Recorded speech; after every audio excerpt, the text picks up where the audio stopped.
a WikiVidi documentaries production. Don't forget to like and subscribe. Enjoy. Oskar Schlemmer.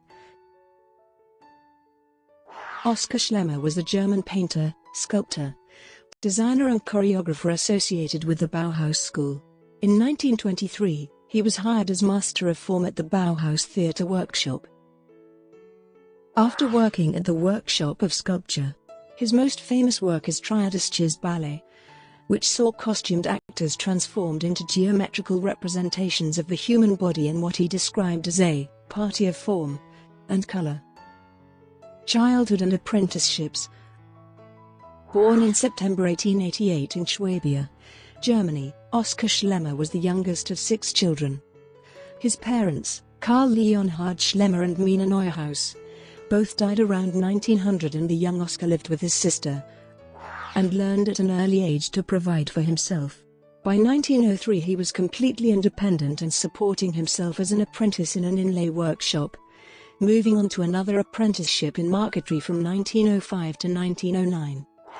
Oskar Schlemmer studied at the Kunstgewerbeschule in Stuttgart and won a scholarship to attend the Akademie der Bildenden Künste, where he studied under the tutelage of landscape painters Christian Landenberger and Friedrich von Keller starting in 1906. In 1910 Schlemmer moved to Berlin, where he painted some of his first important works before returning to Stuttgart in 1912 as the master pupil of abstract artist Adolf Hölzel, abandoning Impressionism and moving toward Cubism in his work. In 1914 Schlemmer was enlisted to fight on the Western Front in World War I until he was wounded, and moved to a position with the military cartography unit in Colmar, where he resided until returning to work under Hölzel in 1918. The Bauhaus years. In 1919 Schlemmer turned to sculpture and had an exhibition of his work at the Galerie der Sturm in Berlin. At the same time he helped to update the curriculum at the Stuttgart Academy of Fine Art with the appointment of new faculty and exhibitions of modern art. Among those involved were Paul Klee and Willy Baumeister. After his marriage to Helena Tutin in 1920, Schlemmer was invited to Weimar by Walter Gropius to run the mural painting and sculpture departments at the Bauhaus School before heading up the theatre workshop in 1923. His complex ideas were influential, making him one of the most important teachers working at the school at that time. However, due to the heightened political atmosphere in Germany at the end of the 1920s, and in particular with the appointment of the radical communist architect Hans Meyer as Gropius' successor, in 1929 Schlemmer resigned his position and moved to take up a job at the Art Academy in Breslau.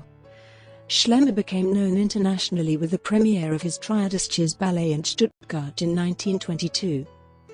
His work for the Bauhaus and his preoccupation with the theatre are an important factor in his work, which deals mainly with the problematic of the figure in space. People, typically stylized faceless female figures, continue to be the predominant subject in his painting. While at Bauhaus, he developed the multidisciplinary course, Der Mensch. In the human form he saw a measure that could provide a foothold in the disunity of his time.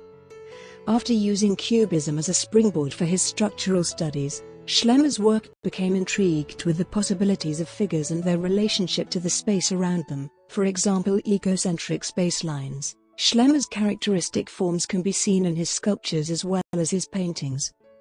Yet he also turned his attention to stage design, first getting involved with this in 1929. Executing settings for the Opera Nightingale and the Ballet Renard by Igor Stravinsky. Life and death under the Third Reich. From 1928 to 1930, Schlemmer worked on 9 murals for a room in the Folkwang Museum in Essen. After leaving the Bauhaus in 1929, Schlemmer took a post at the Academy in Breslau, where he painted his most celebrated work, the Bauhaus. He was obliged to leave the Breslau Academy when it was closed down in the wake of the financial crisis following the Wall Street crash, and took up a professorship at Berlin's Vereinigte Staatsschulen für Freie und Angewandte Kunst in 1932, which he held until 1933 when he was forced to resign due to pressure from the Nazis. The Schlemmers then moved to Eichberg near the Swiss border, and then to Sieringen before his pictures were displayed at the National Socialist exhibition of Degenerate Art. The last 10 years of his life were spent in a state of inner emigration. Max Bill, in his obituary of Schlemmer, wrote that it was as if a curtain of silence had descended over him during this time. During World War II, Schlemmer worked at the Institut für Malstoff in Wuppertal, along with Willy Baumeister and Georg Muche, run by the philanthropist Kurt Herbert. The factory offered Schlemmer the opportunity to paint without the fear of persecution.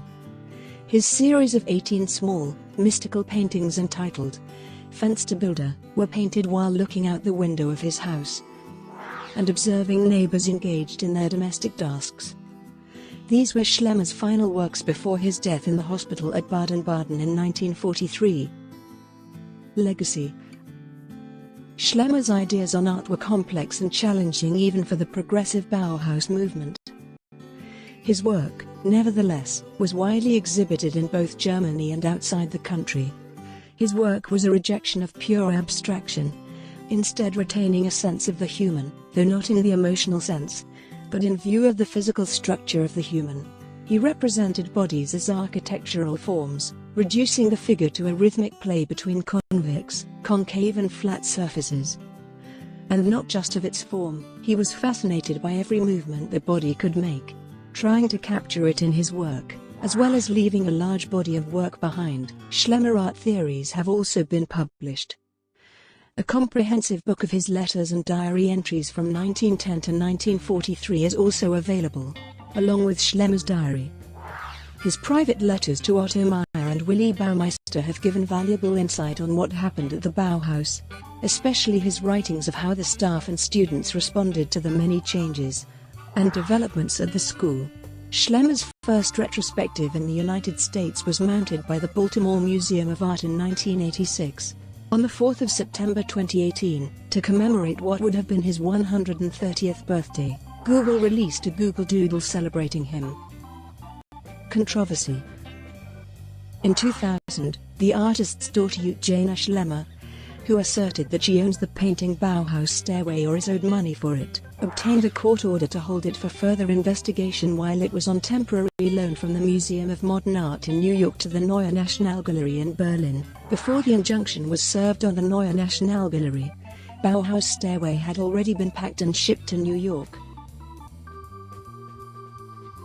Brought to you by WikiVidi Documentaries. Would you like to know more?